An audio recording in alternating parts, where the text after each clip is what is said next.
Hey guys, this is our update for Friday, April 3rd. I want to, instead of giving notes today, I want to kind of go over the important test changes and updates, what's happening with the APUSH test.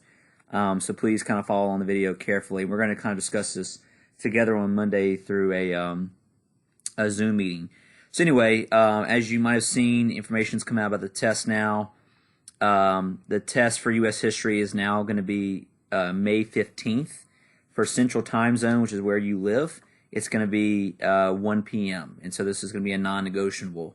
But they also want you to be able to log in with your phone or tablet or your computer a half an hour beforehand.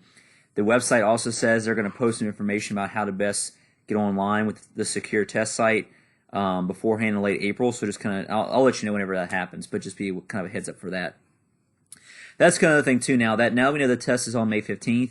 My plan is to not give daily lessons 5 days a week. I'm just probably going to cut it down to 4 now and just go Monday through Thursday. At the rate we're going, we're probably going to finish way before May 1st hits, but there's not really a reason to go 5 full days now. We'll just probably go down to 4, and if we feel like we need to change it later on, we'll change it later on. Anyway, so just be aware of that. This is your form. Every test is formatted differently. I'm going to read you the formatting for the APUSH test.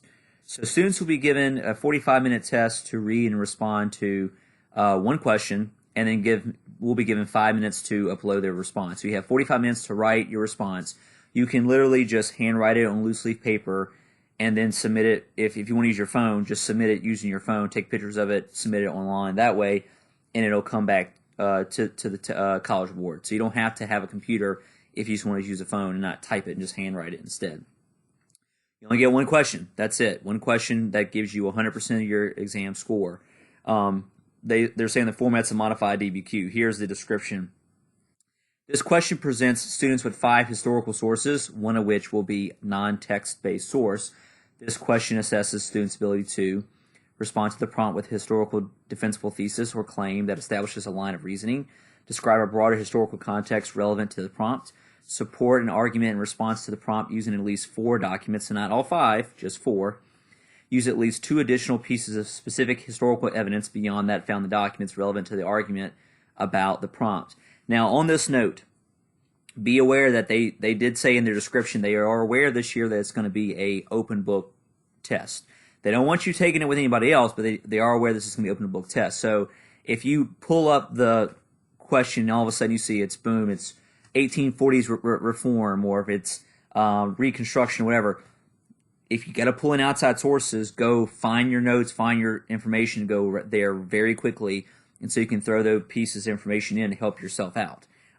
With that being the case, since it's open book, there's no reason why you can't write a very good essay and get a 4 or 5 in this exam, considering that you can basically go find specific examples with you at your disposal. For at least 2 documents, explain how or why the document's point of view, purpose, historical situation, and or audience is relevant to the argument. So that's PPHA.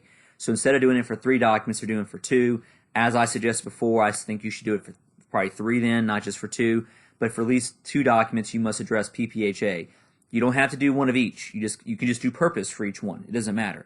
So you can do purpose, point of view, whatever, and make sure you say it specifically, purpose, point of view, whatever. Use evidence to corroborate, qualify, or modify an argument that addresses the prompt.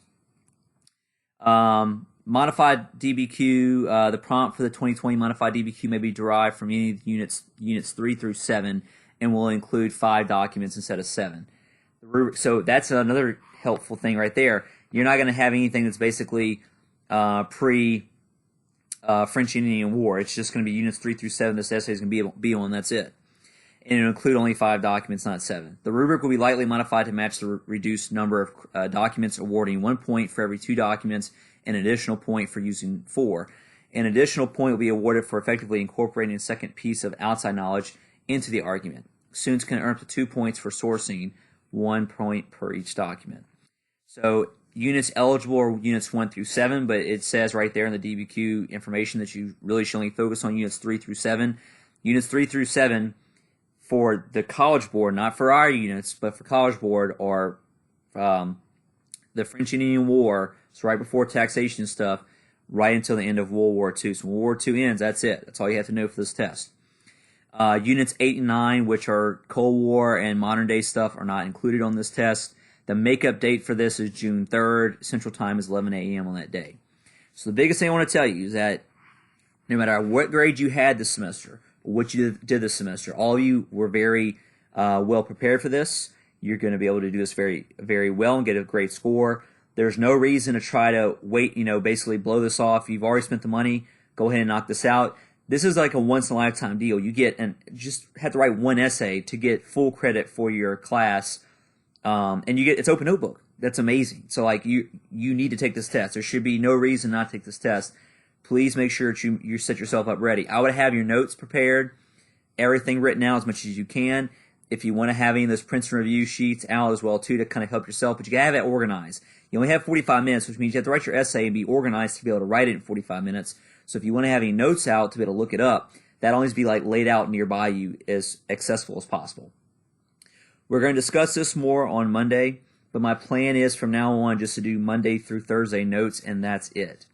I did want to mention some of the cheating on there. It did mention information about cheating, that if you think, oh, I'm just going to cheat and we're going to get a group together and we're all going to answer the thing together, they're going to use a lot of sophisticated technology to analyze your scores to see if you cheat or not, and they'll ban you from future tests, like future AP tests, future SATs, as well as future CLEP tests.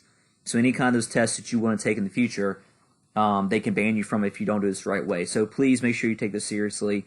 I'll be happy to take any questions if you want to email me over the weekend. If not, we'll answer the questions on Monday, and we'll kind of move on from there. So Monday will also not be notes because we're going to do our online session instead.